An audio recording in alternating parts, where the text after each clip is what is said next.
밤에 형제들이 곧 바울과 실라를 베레아로 보내니 그들이 이르러 유대인의 회당에 들어가니라.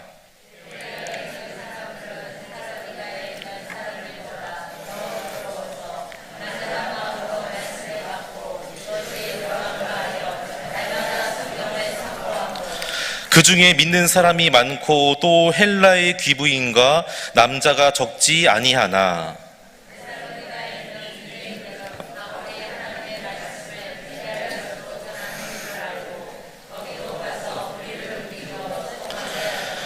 형제들이 곧 바울을 내보내어 바다까지 가게 하되 실라와 디모데는 아직 거기 머물더라.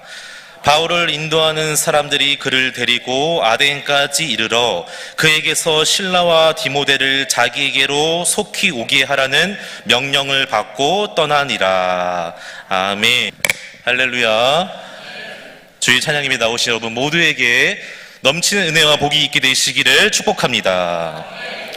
예, 오늘 본문의 말씀은 이제 바울이 실라와 함께 데살로니가에서 베레아로 이동을 한 뒤에 베레아 지역에서 말씀을 전하는 내용이 나오게 됩니다. 특별히 11절 말씀에 보면은 이 베레아에 사는 사람들의 모습을 데살로니가의 사람들과 비교하면서 이들에게는 이렇게 더 이러한 모습들이 있었다라고 자세하게 기록을 하고 있습니다. 그냥 더 말씀을 잘 들었다 이렇게 간단하게 기록하고 넘어갈 수도 있는데 그게 아니라 오늘 이 사도행전의 저자인 누가는 자세하게 세 가지를 언급하면서 베레아 사람들의 특징에 대해서 말씀을 기록했다는 것입니다. 그래서 오늘 이 시간에는 같이 세 가지를 베레아 사람들의 특징, 말씀을 들을 때 받을 때 어떻게 했는지 이 특징 세 가지를 함께 살펴보면서 우리에게 주시는 하나님의 놀라운 영적인 교훈으로 함께 우리가 깨닫고 나아가는 시간 되기를 주님의 이름으로 축복합니다. 첫 번째로 우리 다 같이 11절 말씀 한번 읽어보겠습니다. 사도행전 17장 11절 말씀 시작. 베레아에 있는 사람들은 데살로니가에 있는 사람들보다 더 너그러워서 간절한 마음으로 말씀을 받고 이것이 그러한가 하여 날마다 성경을 상고함으로. 아멘. 예, 첫 번째로 이 베레아에 있는 사람들의 첫 번째 특징은 너그러웠다. 데살로니가에 있는 사람들보다 더 너그러웠다고 오늘 성경은 말씀을 하고 있습니다. 너그러웠다는 이 국어사전에서 의미를 보면은 마음이 넓고 속이 깊다 그런 의미가 있지만 성경에서 오늘 여기 본문에서 사용되는 의미는 그런 의미가 아닙니다. 여기서 너그럽다는 바로 이런 의미가 있었는데 마음의 문을 활짝 열고 나에게 주시는 하나님의 말씀으로 받는다. 할렐루야. 마음의 문은 모든 편견을 다 제거하고 마음의 문을 활짝 열고 나에게 주시는 말씀으로 받는다는 거예요. 그렇습니다. 하나님의 말씀을 들을 때 내 마음의 문이 닫혀 있고 나와 아무 상관없는 말씀으로 생각하게 되면은 말씀이 내 안에 들어올 수도 없고 역사할 수도 없습니다. 비가 하늘에서 내릴 때 이 장독대 위에 뚜껑으로 덮여 있으면은 단 한 방울의 물도 그 안으로 들어갈 수 없는 것처럼 내가 마음의 문을 닫고요 나에게 주신 말씀이 아니라고 생각하면은 제가 20분, 25분 설교해도 아무런 그 하나님의 말씀이 들어올 수 없다는 거예요. 그래서 오늘 첫 번째 이 너그럽다는 마음의 문을 활짝 열어라. 내 마음 속에 하나님 말씀이 임하시도록 먼저 내가 마음의 문을 열고 그리고 어떻게 하라고요? 나에게 주시는 말씀이다. 반드시 오늘 나에게 주시는 말씀이 있다. 믿으시기를 축복합니다. 요한계시록 3장 20절 말씀 같이 읽어보겠습니다. 시작. 볼지어다 내가 문 밖에 서서 두드리노니 누구든지 내 음성을 듣고 문을 열면 내가 그에게로 들어가 그와 더불어 먹고 그는 나와 더불어 먹으리라. 아멘. 여러분 사람과의 대화에서도 마찬가지입니다. 내가 마음의 문이 닫혀 있으면은 누가 나에게 아무리 좋은 얘기 해주고 칭찬해주고요 격려해줘도요 내 마음의 문이 닫혀 있으면요 좋게 들리지가 않아요. 아무리 좋은 얘기를 해주고 칭찬해주고 격려해줘도요, 마음의 문이 닫혀있고 딱 그렇게 막혀있으면요, 오히려 칭찬을 해줘도요 막 비꼬는 것처럼 들리고요, 괜히 막 비아냥거리는 것처럼 들릴 수 있다는 거예요. 기분이 하나도 좋지 않고요. 그래서 여기서 중요한 게 뭐냐, 말의 내용도 중요하지만 듣는 사람의 마음의 상태도 너무 중요하다는 거예요. 예전에 그 어느 목사님 한 분이 이 교포인 청년이 있었는데, 아는 사람 중에 교포인 청년이 있었는데 그런 질문을 했대요. 너희 어머니는 어떤 분이시니? 너희 어머니 어떤 분이시니? 어머니와 관계가 어떠니? 그랬더니 그 교포가 그랬다는 거예요. 우리 어머니 너무 좋은 분이세요. 항상 나에게 좋은 말만 하세요. 그랬다는 거예요. 그래? 뭐 어떤 좋은 말을 많이 해주시니? 좋은 말이 어떤 말을 해주시니? 그랬더니 그 교포가 그랬다는 거예요. 우리 어머니 좋은 말 할 때 밥 먹어라, 좋은 말 할 때 공부해라, 좋은 말 할 때 치워라, 좋은 말 할 때 학교 가라. 항상 나에게 좋은 말만 해주세요. 우리 어머니 너무 좋은 분이세요. 그랬다는 거예요. 저는 너무 이게 웃기면서도 많이 깨달았어요.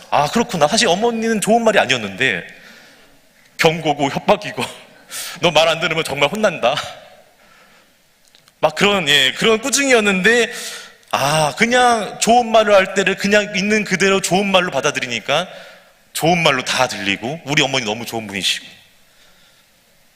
그렇습니다, 여러분. 오늘 이 예화가 주는 교훈이 무엇입니까? 말의 내용도 중요하지만 그 말을 받아들이는 사람의 마음의 태도가 더 중요하다.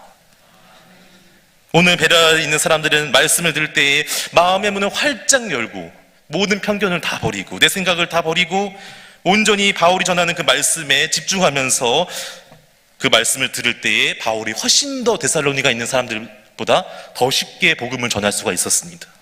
바라옵기는 저 여러분도 항상 예배 자리에 나올 때에 말씀을 들을 때에 마음의 문을 활짝 여시고 말씀을 나에게 주시는 말씀으로 믿고 듣게 되시기를, 받게 되시기를 축복합니다. 두 번째로 우리 11절 말씀 다시 한번 읽어보겠습니다. 11절 말씀 시작. 베레아에 있는 사람들은 데살로니가에 있는 사람들보다 더 너그러워서 간절한 마음으로 말씀을 받고 이것이 그러한가 하여 날마다 성경을 상고함으로. 아멘. 두 번째는 간절한 마음으로 받았다는 거예요. 그런데 여러분, 여기서 이 간절한 마음을 받았다가 그냥 열심히 집중해서 들었다, 그런 의미가 아니었습니다. 이 간절한 마음에는 너무나 큰 풍성한 여러 가지 의미가 있었는데 세 가지의 의미가 있었습니다. 첫 번째는요, 말씀을 듣기 전에, 받기 전에, 아직 듣지 않았습니다. 받지 않았습니다. 말씀을 받기 전에 내가 먼저 말씀을 향해서 적극적으로 달려갈 준비를 하다, 그런 의미가 있었습니다. 말씀을 받기 전에 이미 내 마음에 준비를 하고 있는 거예요. 무슨 말씀을 하시든지 다 그걸 받아들일 준비를 하고 있고 집중하고 있고, 그런 마음으로 말씀을 듣기 전에 이미 내 마음을 준비하고 있다는 거예요. 여러분, 투수가 공을 던질 때 아세요? 포수가 어떻게 하는지? 투수가 공을 던지기 전에 먼저 포수는요, 아직 공을 던지지 않았지만 포수는 벌써 딱 자세를 쪼그리고 앉아서 취하고 가슴 쪽에다 글러브를 대면서 준비하고 있는 거예요. 아직 던지지 않았습니다. 근데 먼저 포수가 준비하고 있는 거예요. 무슨 공이든지 어떤 종류의 공이든지 관계없다, 내가 받겠다, 딱 투수만 보고 집중하고 있는 거예요. 오늘 바로 그 이미지입니다. 무슨 말씀이든지 어느 본문의 말씀이든지 내가 좋아하는 싫어하는 관계없습니다. 어느 말씀이든지 나는 오늘 그 말씀을 내가 나에게 주신 말씀으로 받겠다 라고 내 마음을 준비하고 있다는 거예요. 아주 적극적으로, 그런 의미였습니다. 그렇게 적극적으로 준비하면서 말씀을 받기 위해 나아갈 때에 반드시 하나님께서 말씀을 통해 열매 맺게 해주실 줄로 믿습니다. 두 번째 의미는 누가 시켜서가 아닙니다. 누가 시켜서 억지로 말씀을 들으러 나와서 듣는 게 아니라, 내가 아까 우리 분의 찬양의 그 가사에도 있었는데 내가 자발적으로 기쁜 마음으로 듣는 거예요. 누가 들어라 들어라 해서 듣는 게 아니고 아무도 시키지 않아도 내가 기쁘고 너무 좋으니까 즐거우니까 말씀을 듣는 자리에 나와서 말씀을 듣는다는 거예요. 여러분, 누가 시켜서 하는 사람과 내가 기쁘고 너무 좋아서 즐거워서 행복해서 하는 사람과 누가 더 좋은 결과를 맺을까요? 억지로 하기 싫은데 하라고 해서 의무적으로 강제로 하는 것보다 내가 아무도 시키지 않아도 너무 좋아서 기뻐서 행복해서 하는 사람, 누가 더 좋겠습니까? 우리 그 학창 시절에 많이 선생님들 얘기하지 않습니까? 공부할 때 열심히 노력하고 열심히 최선을 다하는 사람도 좋은 결과 맺고 잘 할 수 있다. 그러나 누구는 이기지 못한다고요? 뛰는 놈 위에 나는 놈이 있다. 누굽니까? 즐기는 사람, 즐겁게 자기가 학생이니까 해야지가 아니라, 나는 학생이고 그런 게 아니라, 의무감 때문에 하는 게 아니라 공부하는 그 시간이 너무 즐겁고 나는 그냥 이게 즐기는 거예요. 그 시간을 즐겁게 기쁘게 행복하게 하는 사람은 훨씬 더 이길 수가 없는 거예요. 의무감으로 하는 사람은 절대로 그런 사람을 이길 수가 없습니다. 바라옵기는 저 여러분이 늘 언제나 예배 자리에 나올 때에 기쁜 마음으로, 즐거운 마음으로 나오게 되시기를 축복합니다. 다윗이 하나님 앞에서 너무나 기뻐서 덩실덩실 춤을 추었던 것처럼 저와 여러분이 항상 예배 드리시고 말씀 드릴 때에 그러한 마음과 자세로 기쁨과 즐거움으로 예배 자리에 나오게 되기를 주님의 이름으로 축복합니다. 자, 그리고 아까 세 가지라고 했죠. 한 가지가 더 있었는데 그게 뭐냐면은 기대하는 마음으로 나와야 된다는 거예요. 영적인 기대감을 갖고 나와야 된다. 그냥 나오는 게 아니라 이 간절한 마음의 세 번째 특징은 오늘 하나님께서 반드시 말씀을 통해서 나에게 은혜 주시고 복을 주신다라는 기대를 갖고 나와야 된다는 거예요. 왜냐하면 하나님 말씀은 살아있기 때문에, 힘이 있기 때문에 기대감을 갖고 나온 사람과 그냥 나온 사람하고는 다를 수밖에 없다는 것이죠. 말씀의 능력을 믿고 오늘도 이 말씀이 나에게 놀라운 힘과 능력과 소망을 줄 것을 믿고 기대하면서 나오는 사람에게는 반드시 그 말씀을 통하여 주님께서 역사해 주실 줄로 믿습니다. 제가 2004년에 이제 20살이었는데 그때 저희 청년대학부 담당 교육자 목사님이 지금 청운교회 담임 목사님이신데 그분이 항상 외치는 게 있어요. 기도하고 뭐 하면? 기대하면 뭐가 일어난다? 기적이 일어난다. 기도만 하는 게 아니라 기도하면서 기대하라는 거예요.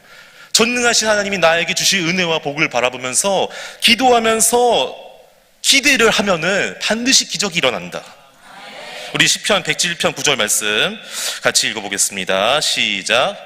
그가 사모하는 영혼에게 만족을 주시며 줄인 영혼에게 좋은 것으로 채워주심이로다. 아멘. 한 번 더요. 그가 사모하는 영혼에게 만족을 주시며 줄인 영혼에게 좋은 것으로 채워주심이로다. 아멘. 그렇습니다. 하나님 앞에서 긍정적인 마음으로 기대감을 갖고 절망과 그런 불평과 원망이 아니라 기대하면서 다시 한번 기도하면서 나아가면은 가장 오늘 말씀처럼 우리에게 좋은 것으로 만족감이 있게 해주실 줄로 믿습니다. 저 여러분 모두가 항상 주님의 은혜 생각하면서 감사하면서 기대하면서 예배 자리에 나오게 되시기를 간절히 소망합니다. 자, 우리 그리고 세 번째는 뭐냐면은 말씀해 보니까 날마다 성경을 상고했다. 이렇게 기록을 하고 있습니다. 여기서 이 상고했다라는 말을 보니까 말씀을 받고 그냥 거기서 끝난 게 아니라 다시 내 삶의 자리에 가서 이 말씀을 생각해 보는 거예요. 묵상하고 깊이 생각해 보다. 관심 갖고 더 나아가서 연구도 하고 공부까지 하는 그런 의미가 있었습니다. 오늘 우리 목사님께 주신 말씀처럼 복 있는 사람의 특징이 주야로 말씀을 즐거워하면서 묵상하는 자인데 오늘 이 상고하다가 바로 그 의미랑 똑같은 의미예요. 말씀을 듣고 그냥 끝나는 게 아니라 다시 한번 되풀이하면서 소가 되새김질하듯이 또 묵상하고 생각하고 이 말씀을 어떻게 하면 마지막에는 적용까지 가는 거예요. 내 삶의 자리에서 어떻게 하면 내가 이 말씀대로 살 수 있을까 계속 끊임없이 관심 갖고 생각하고 묵상하다. 예전에, 아주 오래전에 기독교 유머 예화집을 봤는데 거기 이런 내용의 글이 있었습니다. 어느 한 부부가 교회를 다니면서 믿음 생활을 했는데 남편이 그렇게 아내한테 막 함부로 하는 거예요. 함부로 말하고 행동하고 배려도 안 하고 상처 주고 기분 상하게 하고. 그래서 아내가 이제 기도를 제목을 놓고 기도했습니다. 하나님, 남편이 바뀌질 않습니다. 예배를 듣고 그렇게 말씀을 듣는데도 변화가 없습니다. 하나님, 우리 남편이 정말 말씀을 통해서 변화되게 하여 주시옵소서. 말씀의 역사가 있게 해달라고 늘 기도를 했는데 어느 날 이제 아내가 주일날 몸이 안 좋았어요. 몸이 너무 아팠고 교회를 못 갔어요. 그래서 남편이 이제 혼자 교회를 갔습니다. 주일 아내는 그날 교회를 가지 못하고 남편이 혼자 교회에 가서 예배를 드리고 집에 돌아왔습니다. 그런데 갑자기 남편이 완전히 다른 사람이 된 거예요. 180도 바뀌어갖고 너무 잘해주는 거예요. 너무 잘해주고 배려해주고 친절하게 해주고 막 아내를 너무 기분 좋게 해주는 거예요. 그래서 남편에게 물어봤습니다. 아니, 왜 갑자기 이렇게 사람이 변했냐고. 그랬더니 하는 말이 오늘 목사님께서 말씀을 주시면서 그랬다는 거예요. 말씀을 듣고 끝나지 마라. 이 말씀을 거기서 듣고 끝나면 안 된다. 힘들어도 그 말씀을 붙잡고 다시 삶의 자리에서 적용해라. 말씀대로 살려고 순종하고 노력해라. 그때 정말 진정한 변화가 일어난다. 그런 말씀을 주셨다는 거예요. 그래서 자기도 그날 그 말씀을 딱 들으면서 아, 내가 그동안 말씀만 듣고 그냥 거기서 끝나버렸구나. 안 되겠다. 깊은 깨달음을 얻어서 오늘부터 내가 말씀을 정말 실천해야겠다. 그랬다는 거예요. 그래서 자기가 이렇게 바뀌었다는 거예요. 그동안 자기 모습을 생각해 보니까 너무 내가 아내한테 함부로 막 하고 행동하고 배려도 안 해주고 내가 이제부터 안 그러겠다는 거예요. 사랑하고 잘해주겠다는 거예요.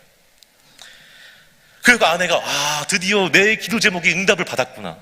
내가 그토록 간절하게 기도했던 기도 제목이 응답을 받았구나. 너무 기뻐하고 이틀 뒤에, 그 다음날은 월요일이니까 이틀 뒤에 과일 바구니를 작은 걸 하나 사가지고 담임 목사님 찾아갔습니다.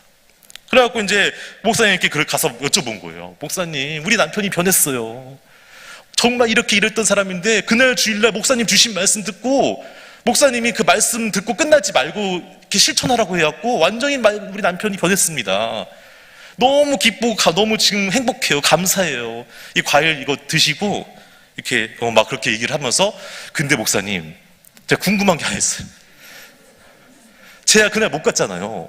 도대체 무슨 말씀을 주신 거예요? 혹시 에베소서 5장에 나오는 그 예수님께서 교회를 사랑하신 것처럼 아내를 그렇게 예수님의 그런 사랑처럼 사랑하라? 뭐 그런 말씀이었습니까? 라고 물어봤더니 목사님이 갑자기 얼굴이 시뻘개지면서 말을 못 하시는 거예요. 아, 왜요? 목사님 무슨 말씀이에요? 알려주세요. 그랬더니 차마 말을 못 하겠고 예배소서 5장이 아니라 마태복음 5장에 나오는 말씀인데 마태복음 5장 44절입니다. 이러면서 찾아봐서 읽어봤더니 거기 이렇게 적혀 있었습니다. 너희 원수를 사랑하며 너희를 박해하는 자를 위하여 기도하라. 너희 원수를 사랑하며 너를 박해하는 자를 위하여 기도하라. 이 말씀이었다는 거예요. 유머입니다, 유머. 아내가 원수였다는 거죠. 그래서 원수처럼 여기는 아내를 그래도 원수를 사랑하라는 그 말씀을 붙잡고 실천했다. 아마 그런 저자의 의도가 있지 않나 생각을 해봅니다. 그렇습니다, 여러분. 우리가 말씀을 듣고 그냥 거기서 끝나는 것이 아니라 다시 또 한 주간 살아가면서 주신 말씀을 또 계속 묵상하고 깊이 생각해보고 또 삶의 자리에서 실천하면서 적용하면서 살게 되시기를 간절히 소망합니다. 우리 시편, 오늘 목사님께서도 119편 말씀 한 절 주셨는데 1절, 2절 말씀 같이 한번 읽어보겠습니다. 시편 119편 1절, 2절인데요. 제가 읽겠습니다. 행위가 온전하여 여호와의 율법을 따라 행하는 자들은 복이 있으며 여호와의 증거들을 지키고 전심으로 여호와를 구하는 자는 복이 있도다. 아멘. 자, 맨 뒤에 혹시 있나요? 119편 1절, 2절. 다시 한번 제가 읽겠습니다. 행위가 온전하여 여호와의 율법을 따라 행하는 자들이 복이 있다는 거예요. 여기서 이게 무슨 말이냐면은 행하는 자들은요, 말씀을 듣고 그 말씀의 길을 걸어가는 사람이란 뜻이 있어요. 그 사람이 복이 있다는 거예요. 말씀을 따라서 말씀의 길을 걸어가는 사람. 근데 여기서 또 걸어가다가요, 현재 진행형이에요. 매일매일 말씀대로 살기 위해서 노력하고 그 길을 걸어가는 사람이 복이 있다. 그렇습니다, 여러분. 말씀을 많이 알고 많이 읽는 것 중요하지만 더 중요한 것은 그 말씀을 주야로 묵상하면서 그 말씀대로 살아가고 걸어가는 것인 줄로 믿습니다. 그럴 때 정말로 하나님께서 우리에게 말씀을 통해서 수많은 좋은 은혜와 복을 주시고 많은 열매를 맺게 해주실 줄로 믿습니다. 오늘 베레아 사람들의 특징 3가지가 있었습니다. 뭐였죠? 마음의 문을 활짝 열어라. 말씀을 들을 때 문을 활짝 열고 나에게 주시는 말씀으로 받아라. 그리고 간절한 마음이었는데 이것은 스스로 자발적으로 기쁘고 즐거운 마음으로 받아야 된다. 그리고 그 말씀을 듣고 끝나는 것이 아니라 기대하면서 다시 한번 하나님 앞에 나와서 말씀대로 살기 위해서 노력할 때에 오늘 베레아 성도들처럼 우리도 주님께 은혜와 축복을 받게 될 줄로 믿습니다. 기도하겠습니다.